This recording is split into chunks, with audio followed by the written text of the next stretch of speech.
প্রিয় শিক্ষার্থীরা, আশা করি তোমরা প্রত্যেকে ভালো আছো। Lakers public school and college কর্তৃক আয়োজিত অনলাইন ক্লাসে আমি শামীম আহমেদ, প্রভাষক, গণিত বিভাগ, তোমাদের সকলকে স্বাগতম জানাচ্ছি। সুপ্রিয় শিক্ষার্থীরা, আজ তোমাদের সাথে নবম শ্রেণীর সাধারণ গণিত নিয়ে আলোচনা করব। ইতিমধ্যে তোমরা যারা প্রতিনিয়ত অনলাইন ক্লাসে উপস্থিত ছিলে, তিনটি ক্লাস আমি প্রথম অধ্যায়ের উপর করেছি। বেসিক নিয়ে একটু আলোচনার চেষ্টা করেছি। তোমরা প্রত্যেকেই হয়তো বা ক্লাসগুলো মনোযোগ সহকারে করেছো এবং খাতায় উঠিয়ে নিয়েছো। প্রিয় শিক্ষার্থীরা, বাস্তব সংখ্যায় শুরুতেই আমরা বলেছিলাম দুটি ভাগে বিভক্ত, একটা মূলদ সংখ্যা আর একটি অমূলদ সংখ্যা। সেই ক্ষেত্রে মূলদ সংখ্যা কাকে বলে আমরা বলেছিলাম, অমূলদ সংখ্যা কাকে বলে বা অমূলদ সংখ্যাটা কি সেই সম্পর্কে আলোচনা হয়েছে।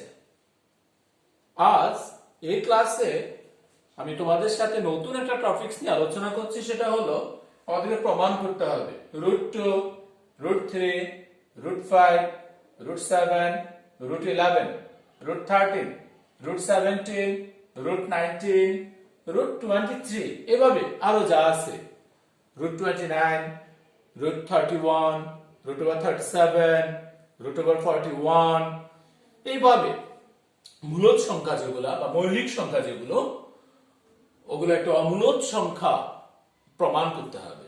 প্রিয় শিক্ষার্থীরা, আমি যে কোনো একটা প্রমাণ করব, বাকি সকল প্রমাণগুলো একইভাবে তোমাদের করতে হবে।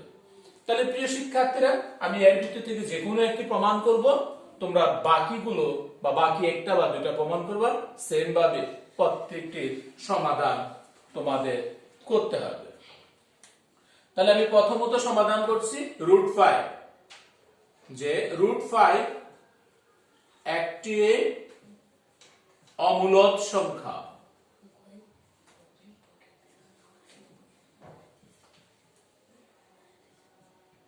প্রিয় শিক্ষার্থীরা, আমরা প্রমাণ করব √5 একটি অমূলদ সংখ্যা।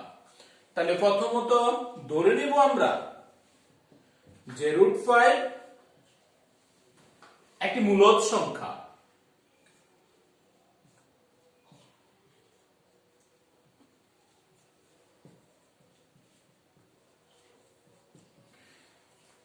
তাহলে √5 সমান p/q, কারণ আমরা যখন মূলদ সংখ্যা কাকে বলে শিখেছিলাম, সেখানে বলা হয়েছিল যে সংখ্যাকে p/q আকারে প্রকাশ করা যায় তাকে মূলদ সংখ্যা বলা হয়। তাহলে এখানে √5 কে আমি মূলদ সংখ্যা হিসেবে p/q আকারে প্রকাশ করলাম, যেখানে p ও q পরস্পর সহমৌলিক।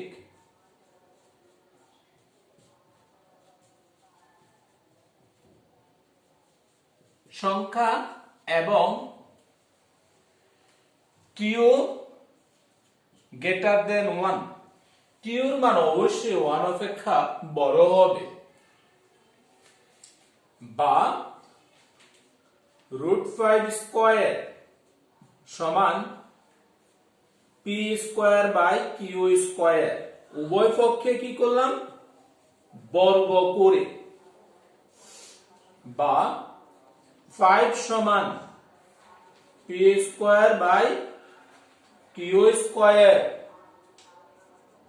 বা 5q সমান p²/q, কি করা হলো, q দ্বারা গুণ করে,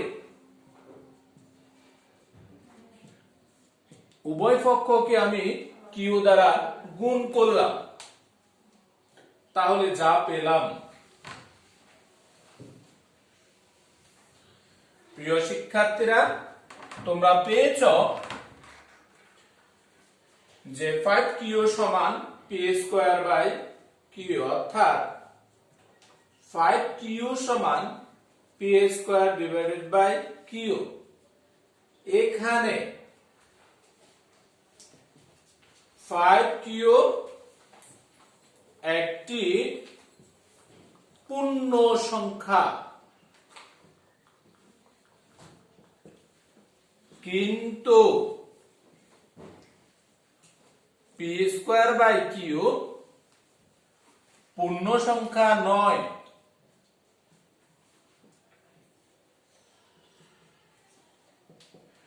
তোমরা বুঝতে পারছো বা দেখতে পাচ্ছ 5q এটা একটা পূর্ণ সংখ্যা। কিভাবে?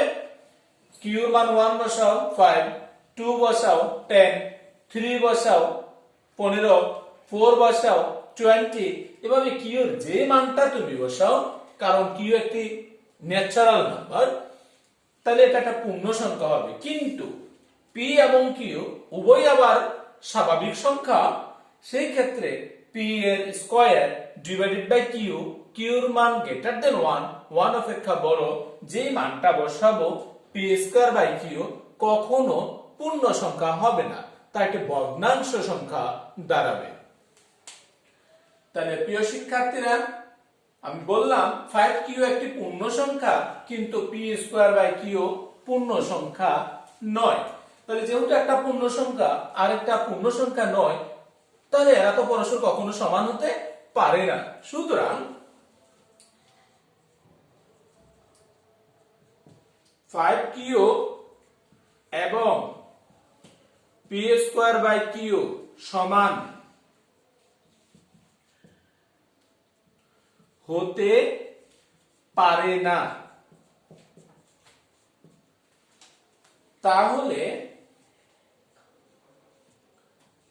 5q is not equal p square by q, সমান হতে পারে না মানে এরা সমান নয়। তাহলে যেহেতু এরা সমান নয়, তাহলে √5 সমান p by q, এটাও সমান হতে পারে না। অর্থাৎ √5 কে p by q আকারে প্রকাশ করা যাবে না। তার মানে √5 is not equal p by q। যেহেতু প্রকাশ করা যাচ্ছে না, যদি √5 কে p by q আকারে প্রকাশ করা যেত, তাহলে এটা একটা মূলদ সংখ্যা হতো।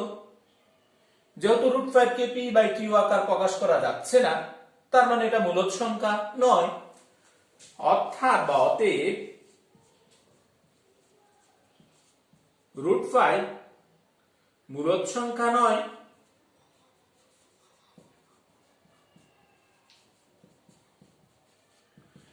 তাহলে যেহেতু √5 মূলদ সংখ্যা নয়, তাহলে √5 কি হবে? √5 অমূলদ সংখ্যা। সুতরাং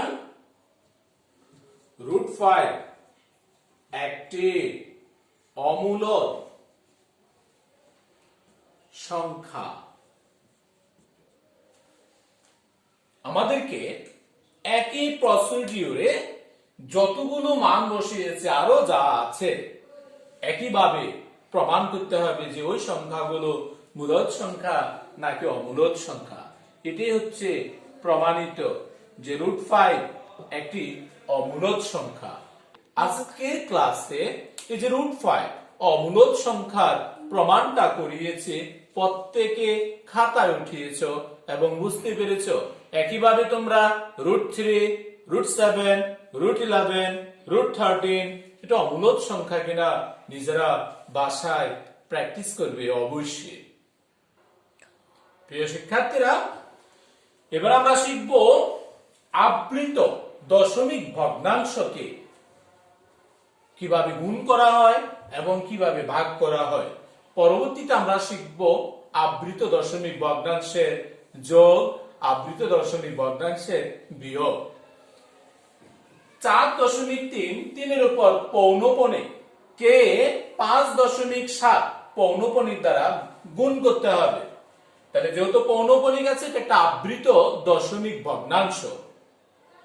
প্রিয় শিক্ষার্থীরা, যে সংখ্যাগুলার পুনরাবৃত্তি ঘটে সেই সংখ্যাগুলাকে পর্যায়ক্রমে না লিখে উপরে এভাবে ফোঁটা দেওয়া মানে হচ্ছে 3-এর পুনরাবৃত্তিকে স্টপ করে দেওয়া, অর্থাৎ 3 ক্রমান্বয়ে আসতেছে বিদায় একই সংখ্যা বারবার না লিখে 3-এর উপর পৌনঃপুনিক চিহ্ন বলা হয়। এটাকে বলা হয় আবৃত দশমিক ভগ্নাংশ। একই রকম ভাবে দ্বিতীয়টা, এই দুটাকে কি করতে হবে? আমাদেরকে সদৃশ দশমিক ভগ্নাংশে প্রকাশ করে তারপর যোগ এবং গুণন ভাগ বিয়োগের কাজ করতে হয়। তো প্রিয় শিক্ষার্থীরা, প্রথমে 4.3 পৌনঃপুনিক। 4.3 পৌনঃপুনিক এর অর্থ হলো কোন সংখ্যার উপর পৌনঃপুনিক থাকা মানে যেই কয়টা সংখ্যার উপর পৌনঃপুনিক থাকবে ততগুলো 9 হবে হরে। একটা সংখ্যার উপর পৌনঃপুনিক, তারপরে আছে দশমিক, এজন্য আর কোনো 9 হবে না। তাহলে উপরে কত? 43 মাইনাস, বলে মাইনাস কেন? একটা সংখ্যার উপর পৌনঃপুনিক নেই। যে সংখ্যার উপর পৌনঃপুনিক থাকবে না তত বিয়োগ করতে হবে। সমান 43 থেকে যদি 4 মাইনাস করা হয় থাকবে 39 ডিভাইডেড বাই 9। আমরা এটাকে ছোট করতে পারি, 3 দ্বারা ভাগ করলে 3 13 39, 3 তিরিকা 9। একই রকম ভাবে 5.7 সমান 7-এর উপর পৌনঃপুনিক, এজন্য একটা 9 হবে, আর লবে হবে 57 মাইনাস হবে 5। যে সংখ্যার উপর পৌনঃপুনিক থাকবে না সম্পূর্ণ সংখ্যা থেকে ওই সংখ্যাগুলো বিয়োগ করতে হবে।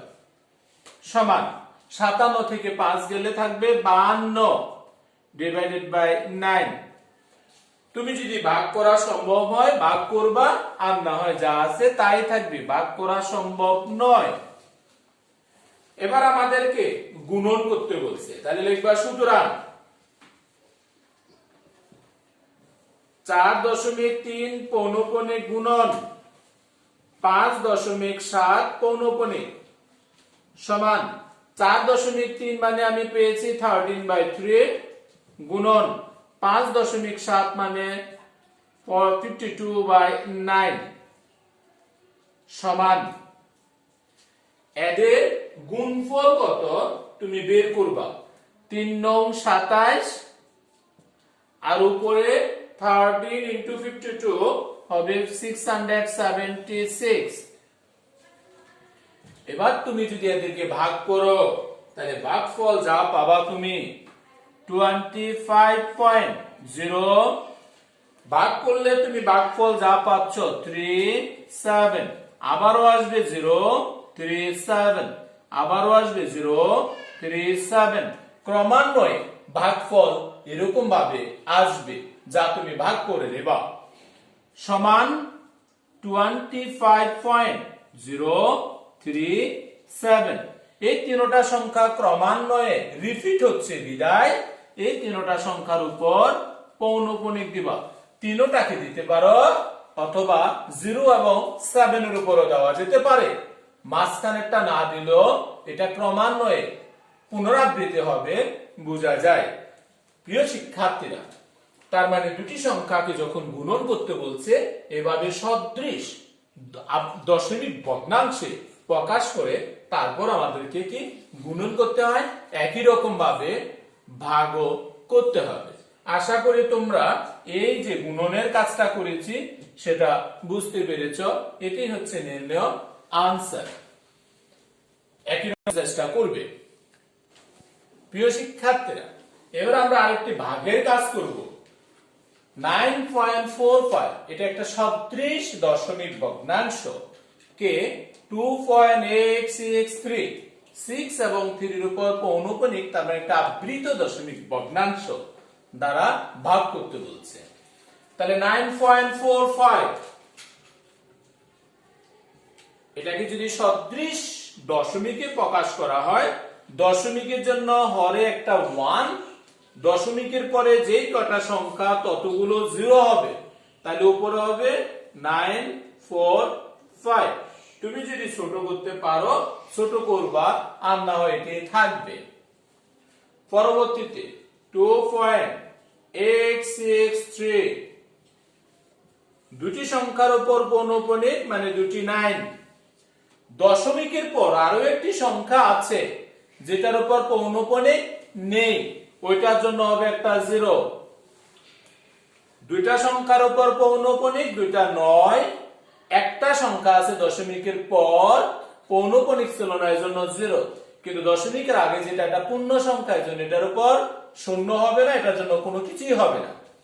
লবে 2.863 মাইনাস দুটি সংখ্যাতে পৌনঃপুনিক নেই, এজন্য বিয়োগ হবে 28 সমান নিচে 990, উপরে যদি তুমি বিয়োগ করো তাহলে বিয়োগ ফল পাবা 2835। এবার আমাকে ভাগ করতে বলছে, লিখবা সুতরাং 9.45 ভাগ 2.863 সমান 9.45 মানে 945 ডিভাইডেড বাই 100 ভাগ, এটা মানে পেলাম আমি এটা 835 ডিভাইডেড বাই 990 সমান 945 ডিভাইডেড বাই 100। ভাগকে গুণন দিলে পরবর্তী সংখ্যাগুলো উল্টিয়ে যায়। ভাগকে গুণন দিলাম, এটা উল্টিয়ে গেল। এখন তুমি এটাকে কাজ করবা, এটাকে কাজ করলে তুমি যা পাবা 33 ডিভাইডেড বাই 10। তুমি এটা সব কাটতে পারবা, কাটলে যা পাবা সেটা পেলাম 33 বাই 10 অর্থাৎ 3.3। তুমি ইউজ ক্যালকুলেটরে করো, দেন তুমি মানগুলো পেয়ে যাবে। প্রিয় শিক্ষার্থীরা, আশা করি আজকের এই ক্লাসে যা নিয়ে আলোচনা হলো প্রত্যেকে অমূলদ সংখ্যার প্রমাণ, গুণন এবং ভাগ অঙ্কগুলো মনোযোগ সহকারে খাতায় উঠিয়েছ এবং বুঝতে পেরেছ। একই রকম ভাবে তোমাদের বইতে আরো কিছু অঙ্ক আছে, এগুলো তোমরা প্র্যাকটিস করবে আশা করি। ধন্যবাদ সবাইকে।